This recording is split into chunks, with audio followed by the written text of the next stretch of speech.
Style Neri with AB Boxing News here with Ethan Payne in Staples Center, just a day away from KSI versus Logan Paul. How's everything, man? Very good, Pleasure, man. LA's treating me very well. I've been here since the 30th, just enjoying my time. And as soon as he gets to fight week, that's when everything gets exciting. For me, it's like a transition of a new era for boxing, because it's, you know, we live for the traditional sport of boxing for such a long time.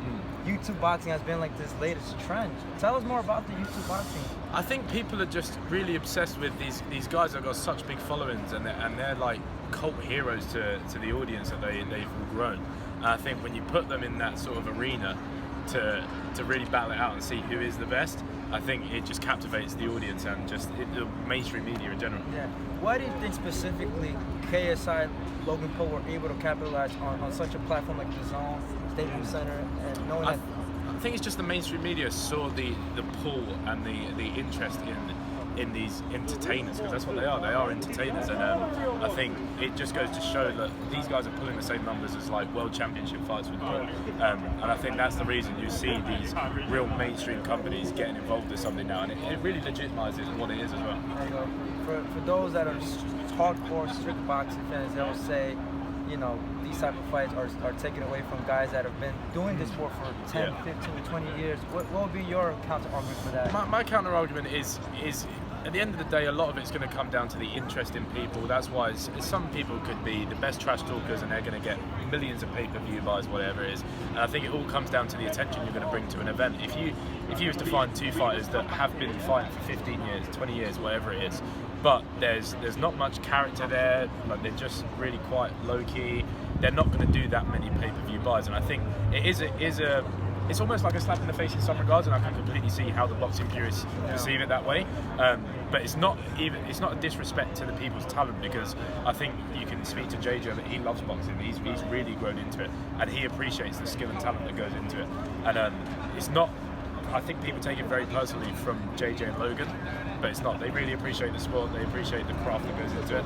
I just think it comes down to business. At the end of the day, boxing is a business, and whatever gets the most buys is going to end up on the head of the card. Do you feel like for example, JJ and Logan Paul, do you feel like this was the only way to maximize their brand, such as your brand as well, instead of them going to, like, say, MMA, UFC, WWE? Like, do you feel like boxing, it was the only, let's say, the thing to push it where it is right now? I think they went down the right route with boxing, because I think MMA is really like a really hardcore audience, and I don't think you'd really see many YouTubers getting involved with MMA, but I think you see with boxing, people fall in love with the sport. It's very addictive. People live for the knockouts. People live for the crazy, talented boxers like Lomachenko, etc. People love watching two men face off against each other in that environment. So I think it's just very interesting to see, and I think boxing's the right sport for it. JJ has a great training camp, I know, with the Mayweather camp and whatnot.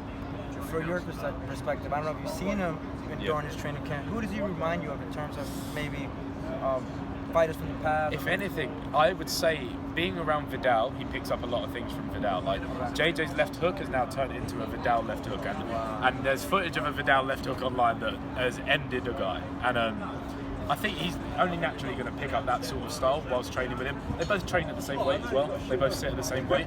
So I think there's definitely similarities between those two. And boxers in the past, not really sure. I think he emulates Vidal quite a bit. If JJ is successful tomorrow night, you know, anything could happen in the sport of boxing. You know, I don't know if there's talk of him continuing. He might stop. He might go back to just regular YouTube boxing.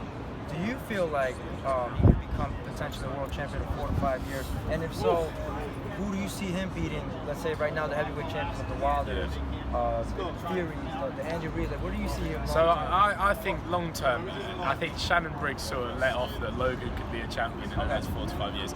And I get that he's athletically gifted and he picks things up. He's got a good learning curve on him. But I think that sort of talk is a bit crazy. You've got to be boxing from a young age to even be in with a chance of getting to that sort of pedigree of being a boxer. I think a lot of it is just motivational talk. I don't really know if JJ will definitely fight again. I think if he wins or loses, I think you'll see him fight again, because he's now got that sort of drive and hunger to constantly prove to himself, let alone other people. So I definitely think you'll see him fight again. I just don't know to what degree. What will be his reaction if JJ gets knocked out? How would that impact his career moving forward? I think JJ is a person that in the face of adversity he usually ends up coming out better. I think you'd see him take a little step back for a little while, maybe, but that is probably for the best, and then he'd come back even stronger. I think you'd find him either fighting someone else, maybe from the YouTube space, or even a journeyman that he could get in there, and that sort of legitimises like, okay, I can box with boxers. And I definitely think if you were to see him lose, he'll come back stronger. Well, quick follow social media, man. Twitter, Instagram. My Instagram is Behzingagram. My Twitter is Behzinga. YouTube Behzinga. That's where you'll find me, man. There you go. Gustavo Neri, AB Boxing News. Pleasure, Pleasure, man. Thank you, man. Pleasure, man. Pleasure.